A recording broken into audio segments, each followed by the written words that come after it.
fastest of the day. Continuing almost halfway through, and let's go into the garage and party. Rick, we mentioned those chasers that don't have a lot of initial speed in an early run, but they do have long run speed.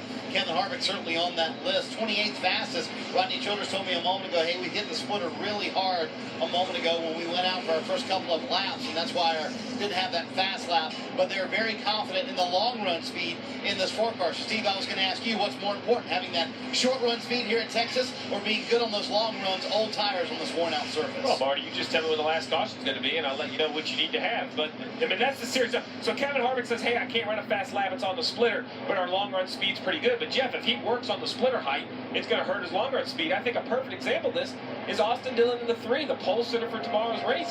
When you look at his practice, it doesn't jump out at you as spectacular. Currently 24th on the board, but he's run a lot of laps, and it seems like as he runs, he gets a little more competitive. You see fast lap 24th, best 5 lap 16th, but then when you get all the way out to the best 10 lap average, Jeff, he's all the way up to 2nd. Yeah, but it's Texas, and all but 2 of the last 14 races here have had at least one green flag run of 100 laps or longer. So you're going to get a long run here. The question is, when do you get it?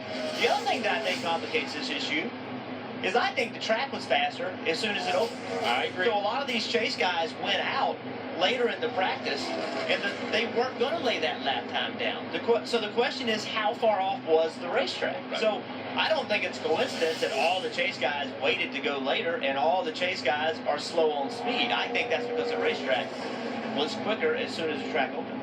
Would you consider a 25-lap run to be a short run? That's neither. That's right in the middle. Right. But here's the problem. The counter to Jeff's point is, yeah, they run 100 laps green, but guess what happens in every long run? A short run, because it's the first 5 laps on tires. And we talk about restarts are the time to gain positions. So you have to be good on new tires, but if your driver goes in the corner, hits the splitter, goes up the track on a restart, he's not going to lose 1 second. He's going to lose 10 spots. How do you get those 10 back? And the bumps here in Texas make that even more difficult because when the air pressure's low, the car is lowest it's going to be to the racetrack. So as we zoom in here on this 3-car, we NBC it. Look how rough this track is. That left side skirt moves a couple inches over the bumps.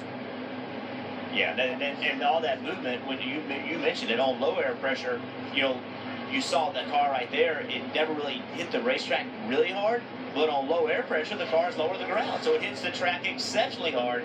And you're right, if you lose 10 spots on a restart, I don't care how good you are on a long run, at some point you will not find a way, enough time to make that up. That's the argument. I mean, that's welcome to my life for 20 years. I mean, if you're good on new tires, you're walking around the garage saying, man, we're going to be good on those restarts, we're good tires, and you don't talk about the long run.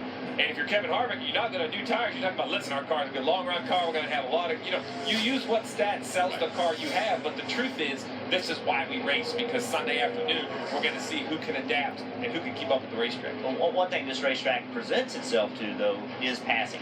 Because there are so many different groups, there are different places to go. Now, I will say this, if your car is really good on the top and the guy you catch, his car is really good on the top also, it's still hard to pass that guy. You need to find a guy it's easy to pass when he's he's not where you want to be. So we say it's easy to pass, but it's only easy to pass in that right situation.